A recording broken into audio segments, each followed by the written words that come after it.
Well, thank you for having this, and hi to everybody else. I had a question based on kind of your answer to Dan. What would you say to me about the statement that there is no witness or observer with a capital O and a capital W?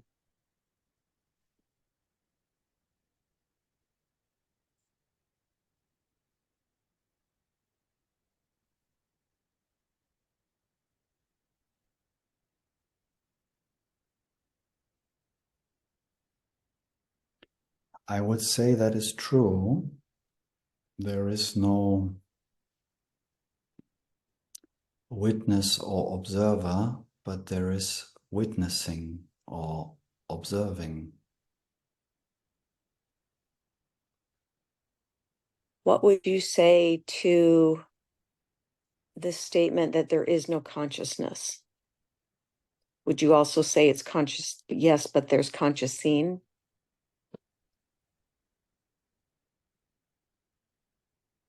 What do you mean by consciousness?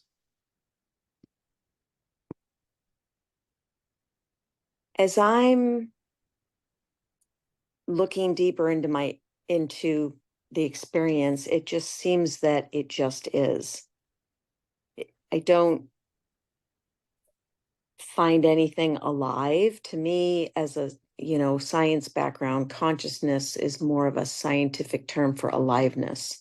And that's I know that that can be translated to being with a capital B. But it doesn't seem like it's happening to anyone. It's just what is, and it's kind of more of just a mystery. And there aren't any qualifications to it. So to me, consciousness would be qualification. Are you conscious now?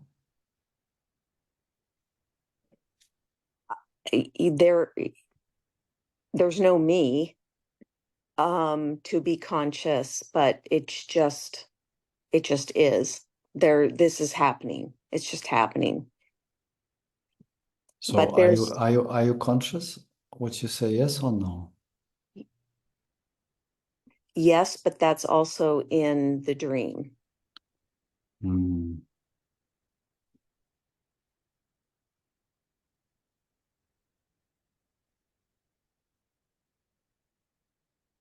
So the consciousness belongs to the avatar in the dream. Right. Right.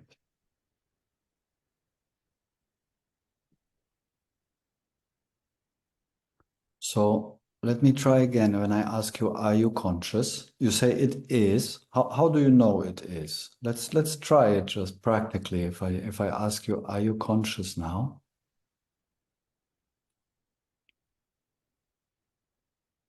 If I'm going to be Lindsay, yes. But the question is, do you need to be Lindsay to answer that question? That's where I'm going at. Yeah. When I ask you the question, are you conscious or are you aware? This isness, right? This you know that there is something rather than nothing, as Francis would say. You are. I'm familiar with Francis's phrase, but it's also nothing at the same time that it's everything. Yes, it's nothing in relation to the idea of a me that is something, of a Lindsay that is something. In relation to that, it is nothing. But the nothing comes from this scientific and very general understanding what we call consciousness. Normally means always to be conscious of something. As you said, it's a quality, right? It's a quality of something. And that is there we are at the essence of the confusion, of the illusion. We believe that this consciousness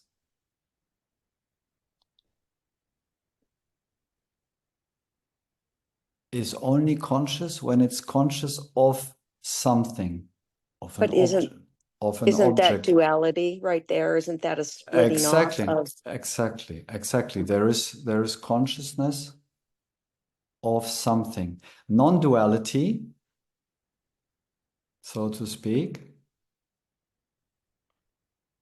proves that consciousness is there independent of qualities, of objective experience. Your whole experience as Lindsay, as the avatar, is based on objective experience. A thought is an object that is arising in your consciousness, yes? But that requires a subject, because the yes, subject would be, the object would be the thought. it seems to be a subject in relation to the object. Right.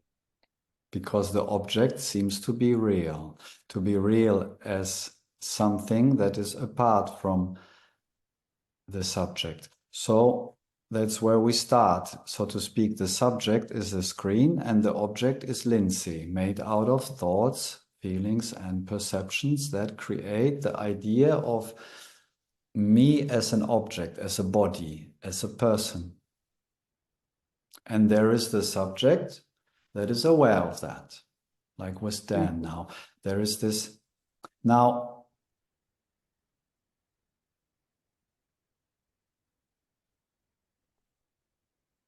the question is, does this consciousness, does this subject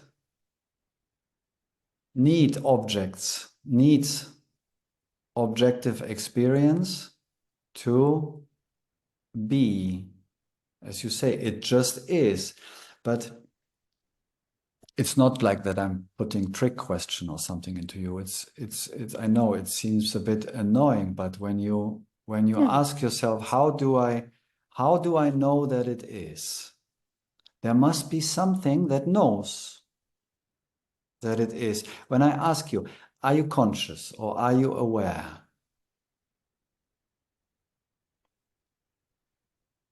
There is something that knows that you are. This is the most undeniable experience that we have. It is just not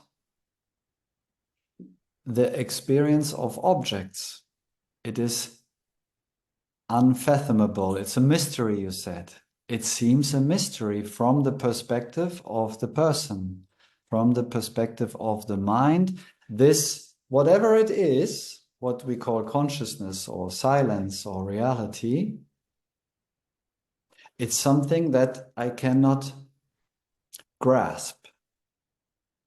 Why can I not grasp it? Why? I know that it's there. Because it has no qualities, no objective qualities. And that's why when I ask you, are you conscious? And you just forget all the ideas about consciousness and everything. Can you deny that you are hearing these words, as Francis would say? I'm just having trouble with when you say the word I. I'm not having problems with the word conscious or consciousing, but I feel that it's dividing it when you say, am I conscious? That's what I'm having a trouble understanding, is that it just, it's all happening. It's all just and there's no, to me, understanding of the mystery of it. Language, Like to be like in permanent sort of just not knowing. right. I know language comes with duality. It makes Yeah, it yeah, yeah. it makes it tricky, Hard. but let's try to play with it. Okay. We've spoken about this here a few times. You see, the words are interchangeable to some degree. You say it's a not knowing, and I like that because I say that a lot also. To be consciousness is a not knowing, or not a not knowing of being someone.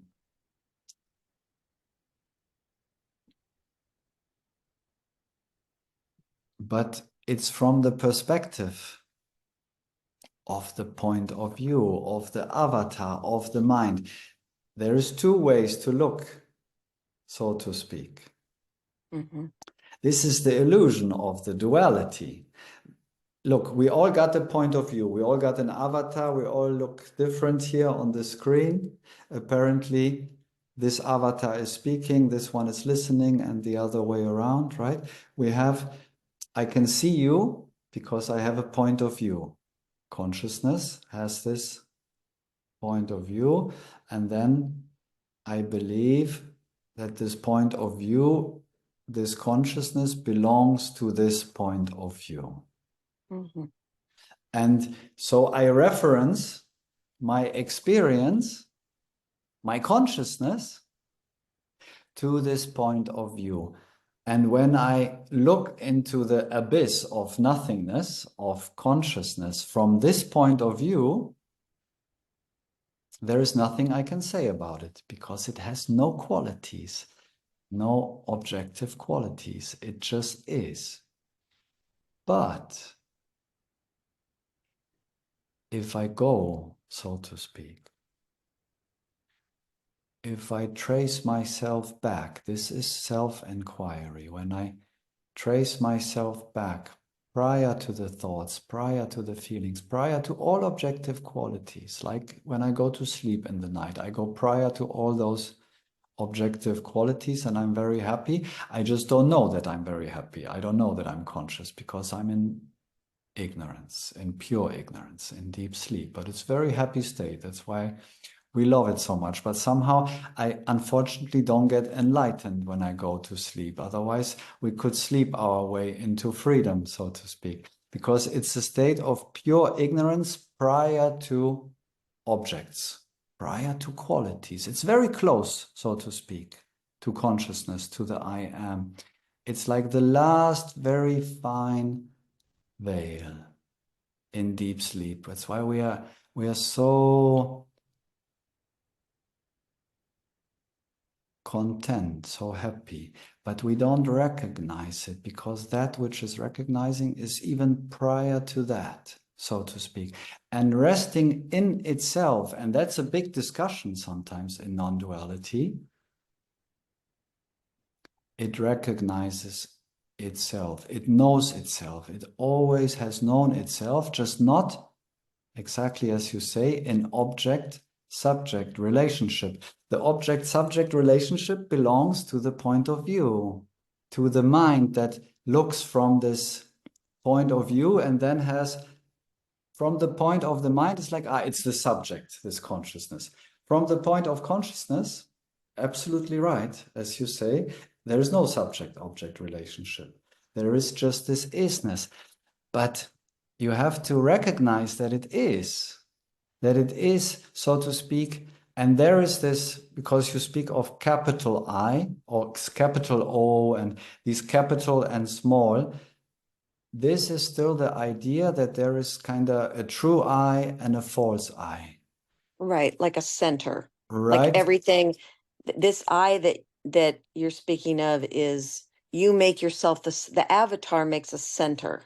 Exactly, But exactly. when I look at you, I see you, a phone, a background behind, and at the same time, I'm hearing background songs that's playing in another room. So it's a complete experience. It's a happening rather than like, to me, I'm just like, if I were to take a picture of this right now, there would be no depth perception between you and anything else that's, that looks like it's in a background because there's space right now.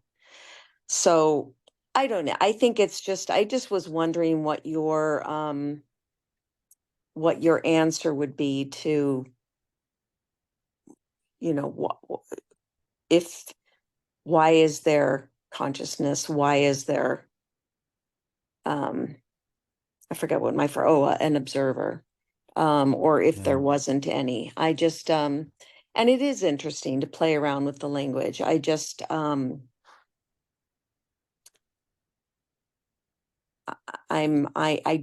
done a lot. I haven't had any major glimpses or anything like that, but I just see the nothingness as just pure potential.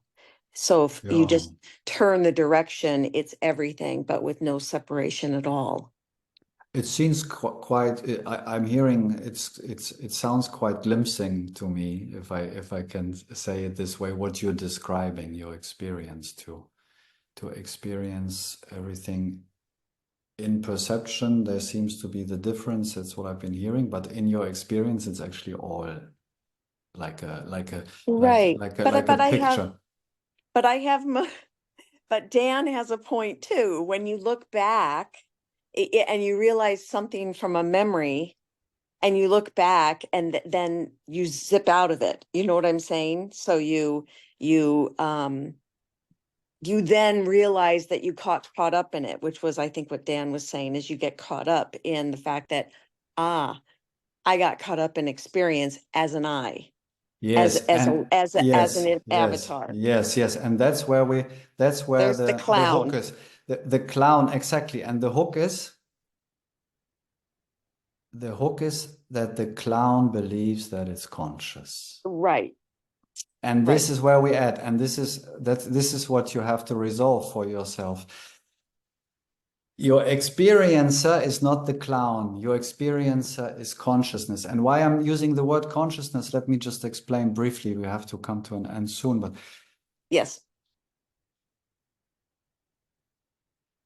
this isness that you described, there must be something aware of this isness. Without awareness, without consciousness, there is no isness. Prior to qualities, prior to objective experience, there is something that knows that it is.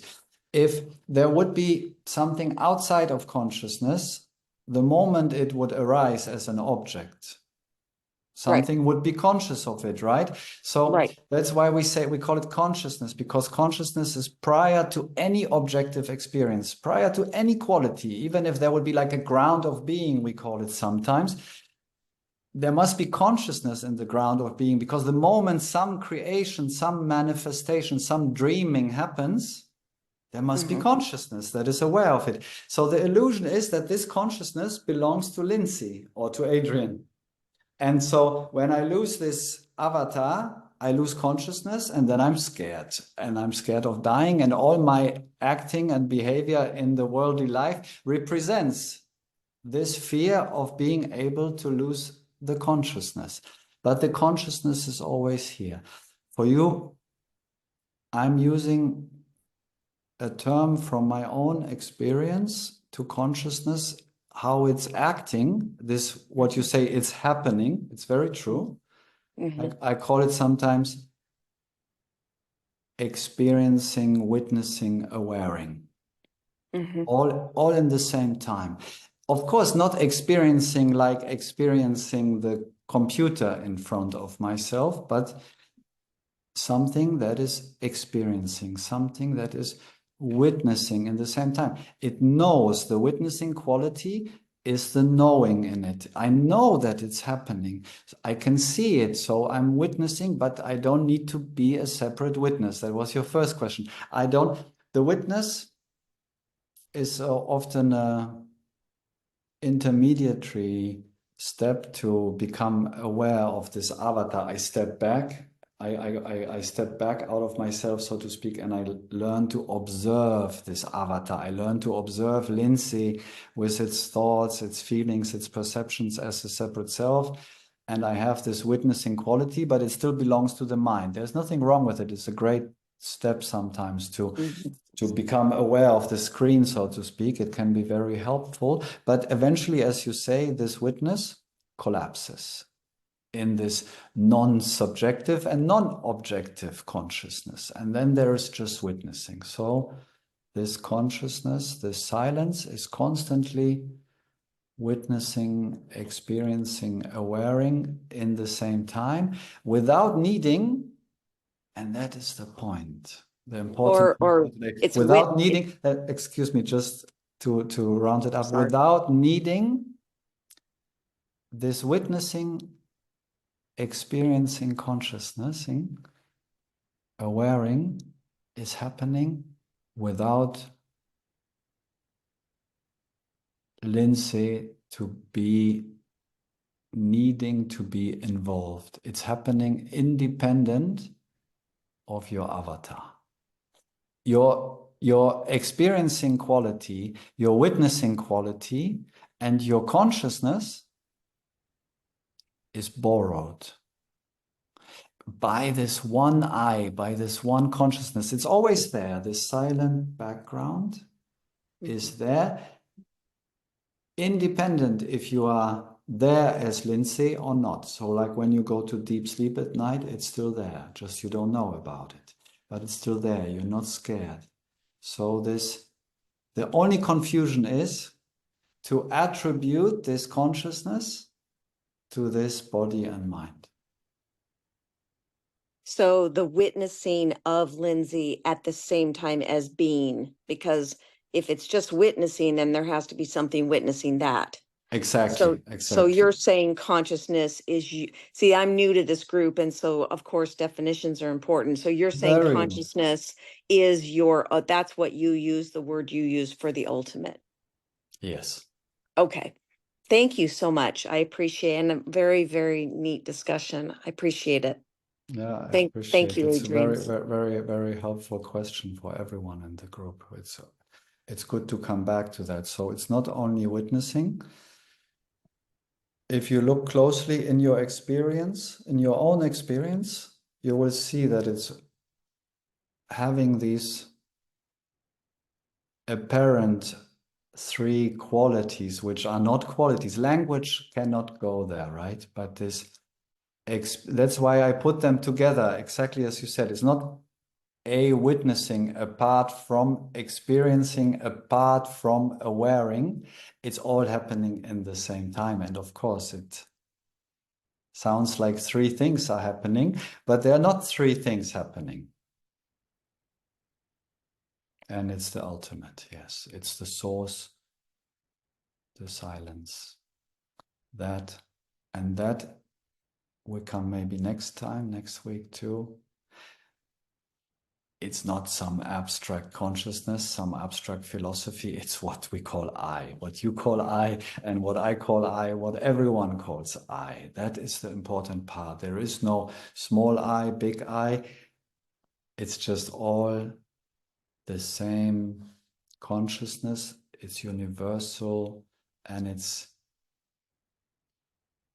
everything and nothing in the same time.